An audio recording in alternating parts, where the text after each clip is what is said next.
And now it's time to switch language. Yes, yes. Let's keep it in English now. And a big round of applause for Lucia Naldi. Naldi, sorry. Close. And Magdalena Markowska. Yes. Welcome, both of you. Thank you. So, first of all, welcome. How's your Swedish? Pretty good. So you understood what we were talking about? Mostly. Mostly? Yes, the same. The same? Figure it out. So your skånska maybe was a bit... Oh, the skånska, that's the that tricky part part. was a bit more tough, but yes. You should heard me when I talk västgötska. Okay, welcome so much. Now we will change subject to something totally different. Yes. Yes. It will be about from babies to business startups, the rise of entrepreneurship among Swedish mothers. Exactly. The stage is yours. Thank you. Thank you. So, let me introduce you to Kimi. Kimi Smith is the entrepreneur behind the Fit Mommy Project, an online business that has been created out of the passion for fitness with the aim to help women to focus on fitness and well-being and shape up their bodies after they have had their kids. Well, Kimi hasn't been an entrepreneur forever. She has been a professional netball player and corporate lawyer. However, when at the age of 35 she decided to become a mother, she found it really difficult to go back to work. She struggled a lot, and searching to find the flexibility to combine work with primary care responsibilities for her two beautiful kids, Allegra and Samara, she has decided to create a business, the Fit Mommy business. Now, Kimi is just one of the many faces of a new phenomenon of mother entrepreneurs. And Lucia will tell us a little bit more about it. Yes.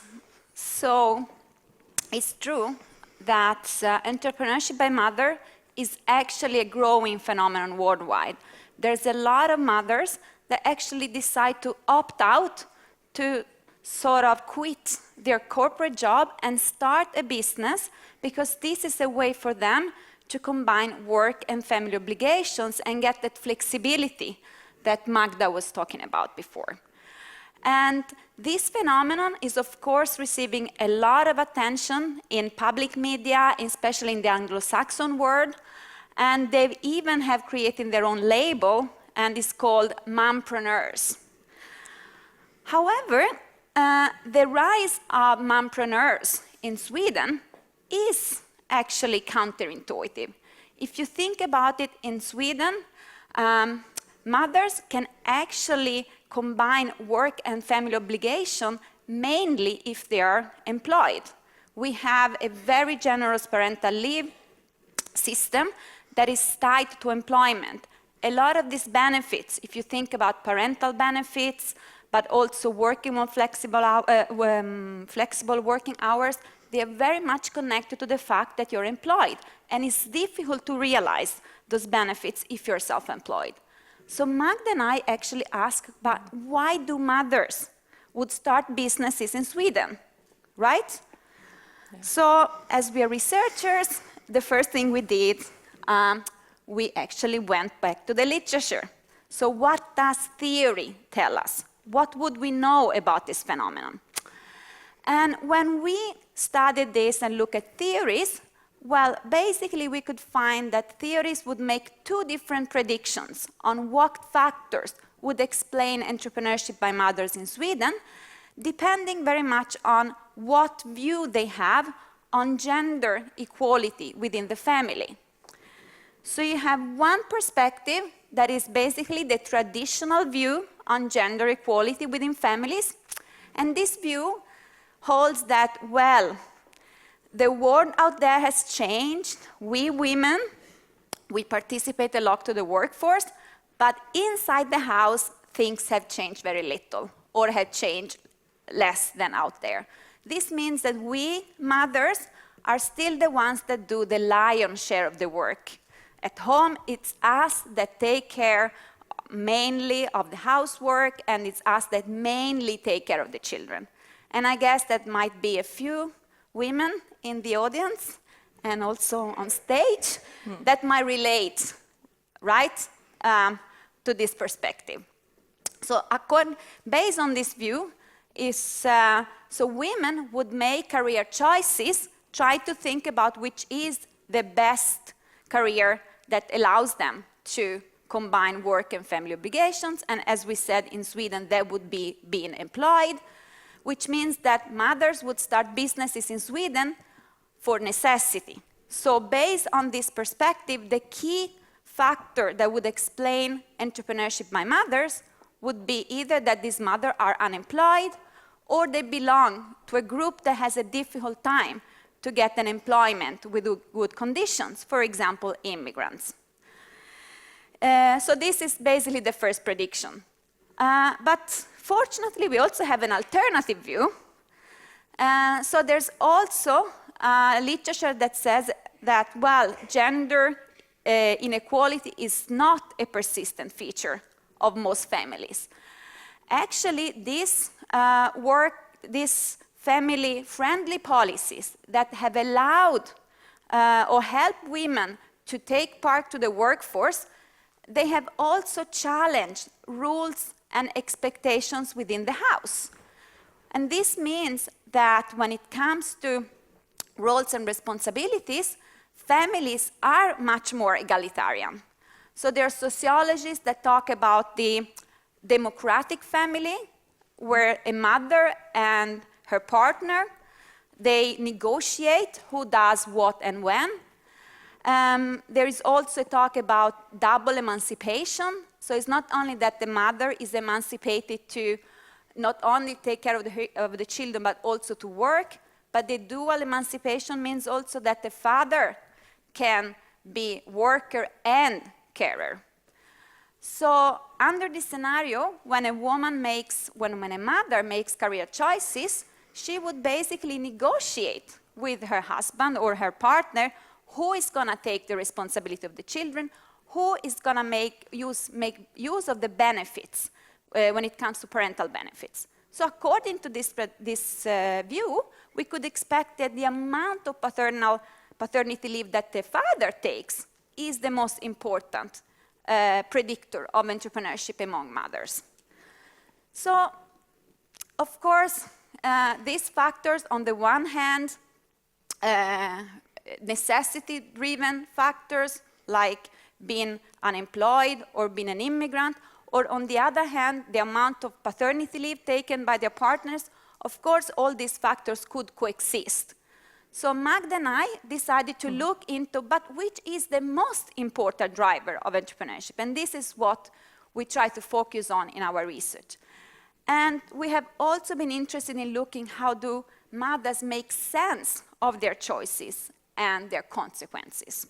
So we started with a very large-scale quantitative study. We have studied more than 700,000 mothers of newly born children in Sweden between 2000 and 2014. And we have looked at what factors would predict their likelihood of starting a business. And the factors, of course, being the one that I mentioned before. So is it unemployment? Is it immigrant status? Or is it the amount of paternity leave taken by the husbands? So now, if you were a smaller group, I would ask you, so what would you say? What do you think we found? But, well, we don't have time to have your views. So let's go to what we found. Yes, we found, as expected, that mothers' unemployment and mothers' immigrant status, they do predict. They're important predictors of these mothers starting a business. But the most important predictor is actually the amount of paternity leave taken by their partner. So going back to the first question, so what factor is most important? Yes, being unemployed and being an immigrant, they are important, but the engagement and in terms of amount of paternity leave taken by their partner, this is the key driver, seems, of these mothers deciding to start a business. And this finding is, of course, consistent with this alternative view on gender inequality, or equality then, within Swedish families. And I think that this is also very important because it talks to the interplay between formal institutions, in this case, the parental benefits packages, and informal institutions, so rules and regulations within the house, and the fact that these mothers can get the normative support from their partners to actually start a business. So this, of course, is the view that we have received from the numbers, but we, of course, also wanted to know what the mothers had to say. Right, Magda? Right. So we know what the numbers say, but how do women, how do those mothers explain their entrepreneurship? How do they make sense of the choices they have done, their career choices? So we have selected 20 mothers of small children, and we have listened to their life stories. When they reflect on their motherhood, what does motherhood mean to them? All of them said, yes, becoming mother is very important. However, all of our mothers, they also say that the way they see entrepreneurship, it is the result of their own preferences, thinking about and reevaluating their own preferences. What is it that I want? It's not so much adaptation to the role of mother as such. It's really thinking and reevaluating what is it that's important for me? What are the values, what are the beliefs that I care about? So simply put, becoming a mother is not a reason to forget about yourself. And those women, when they reflect on the importance of the parental leave, they also say, interestingly or surprisingly for us, that the parental leave was almost more important than the fact that they become mothers for their decision to become entrepreneurs. They say parental leave was the trigger that allowed them to take time to think through what they want from life. Are they happy where they are? Are they self-actualizing or not? Those women say that parental leave is the trigger in the sense that it allows to break pattern of behavior. So we can stop the daily routine and we can actually do something else. We have time to reflect. And of course, in the sense-making of the parental leave, there is a huge, vital role of the partners, of those mothers. They say if their partners wouldn't stay at home with the kids, they wouldn't have opportunity to be active professionally, and they wouldn't be able to make the decision to become entrepreneurs if desired. So what it means, and what we conclude from our both studies, is that parental leave offers an opportunity and a chance to take time and reflect and search for the self. Entrepreneurship in this scenario becomes a choice that some women choose. But the design of the Swedish welfare system acts actually as an enabler for mothers' entrepreneurship. Right? We wouldn't be able to get where we are right now alone, right, Lucia? Yes, and so we also wanted to thank two of our colleagues, Helen Ahl and Massimo Bau that have been part of our study. But in particular, we would like to thank our children that have been a great source of inspiration for this project. Thank you so much. What about, do you know anything about other countries, if you compare? We have other Scandinavian, Nordic countries and the European countries. Does it look the same or totally different? So yes. Well, in Scandinavian, I guess it looks very much.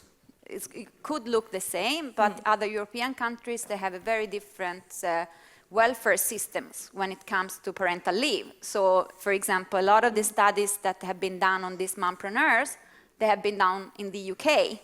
And that is really where entrepreneurship is sort of a plan B. Mothers cannot do the plan A, which is have a corporate job, so they stop this job and they start their own business. It's a disappointment in some way. No, as a plan B, sort of that they cannot have flexible working hours, they don't have parental leave, so they have to basically, if they want to take care of the children and work, they need to do it from home, and then they start their own businesses, oftentimes home-based. But what we see that in Sweden, this is not the case. So what are the after when the kids have grown? Do they still keep it? Well, are they still entrepreneurs, or do they get employed then again? Most of the women we have talked to, they are still entrepreneurs. Some of them are on their second, third, or even fourth venture. So, yeah, they do stuck to their choice. Yeah, and can you say anything about how? Are they more successful than others? Do we have any success drivers, being a mother, being a parent, or that doesn't interfere? What I think this is important is to show that in Sweden, you start businesses not because you're a mother.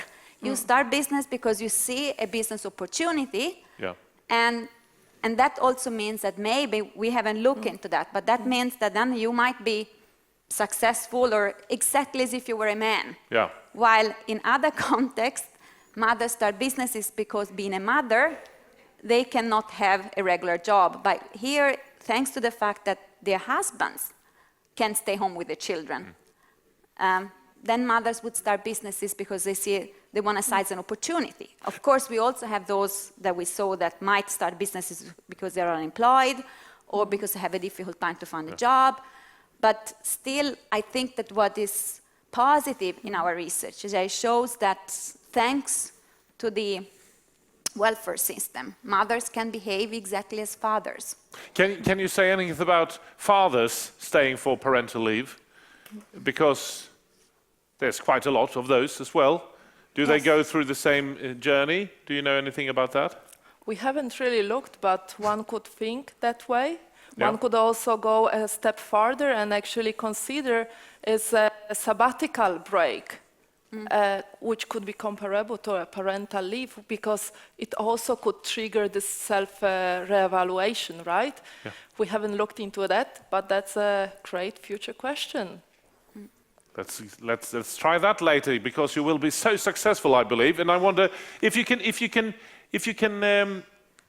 have you found any knowledge that you would go to the politicians to say, oh, you haven't seen this, you should, what are your aims, what do you think, with your knowledge now, what are your wishes for the future? So one thing which I think is interesting, if we think from an entrepreneurship perspective, and especially female entrepreneurship, a lot of the debate or discussion is around how can we reduce barriers for women to start businesses, how we can push these women to start firms. So it's a lot about reducing barriers, seeing like from the glass half empty, sort of.